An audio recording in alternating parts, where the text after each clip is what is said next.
Hi welcome back to our channel Hitaishi Raj. ಎಲ್ಲರೂ ಹೇಗಿದ್ದೀರಾ? ಇವತ್ತು ಇನ್ಸ್ಟೆಂಟಾಗಿ ಫ್ರೆಂಚ್ ಫ್ರೈಡ್ ಮಾಡೋಣ ಅಂತ ಅಂದ್ಕೊಂಡಿದ್ದೀವಿ.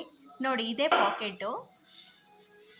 ಈ ಪಾಕೆಟು ಮಾಲ್ಗಳಲ್ಲಿ ಸಿಗುತ್ತೆ, ಎಲ್ಲಾದರೂ ಮಾಮೂಲಿ ಮಾರ್ಟ್ಗಳಲ್ಲೂ ಕೂಡ ಸಿಗುತ್ತೆ ಈ ಪಾಕೆಟು. ಇದನ್ನು ತೊಗೊಂಡ್ಬಂದು ಮನೆಗೆ ತೊಗೊಂಬಂದ್ಬಿಟ್ಟು ಇದನ್ನು ಒಂದು ಪ್ಲೇಟ್ಗೆ ಸರ್ವ್ ಮಾಡ್ಕೊಳ್ಳಿ. ಪ್ಲೇಟ್ಗೆ ಹಾಕ್ಕೊಂಡು ಇದನ್ನು ಒಂದು ಎಣ್ಣೆನ ಚೆನ್ನಾಗಿ ಕಾಯೋದಕ್ಕಿಡಿ. ಆಯಿಲ್ನ ಚೆನ್ನಾಗಿ ಕಾದಾದಮೇಲೆ ಈ ಫ್ರೆಂಚಿ ಫ್ರೈಡ್ ಇರುತ್ತಲ್ಲ, ನೋಡಿ, ಇದನ್ನು ಫ್ರೆಂಚಿ ಫ್ರೈಡ್ನ ಸ್ವಲ್ಪನೇ ಹಾಕ್ಕೊಂಡು ಹೋಗಿ. ನೋಡಿ, ಹೀಗೆ ಇದನ್ನು ಫ್ರೈ ಮಾಡ್ತಾ ಇರಬೇಕು. ಹೀಗೆ ಫ್ರೈ ಮಾಡ್ತಾ ಇದ್ದಂಗೆ ಇದು ಗೋಲ್ಡನ್ ಬ್ರೌನ್ ಬರುತ್ತೆ. ಆಮೇಲೆ ಇದನ್ನು ನಾವು ಅಲ್ಲಿ ಮಾರ್ಟಿನ ತಂದಿರೋದ್ರಿಂದ ಇದನ್ನು ಫ್ರಿಡ್ಜ್ನಲ್ಲಿ ಇಟ್ಕೋಬೇಕು ನೀವು.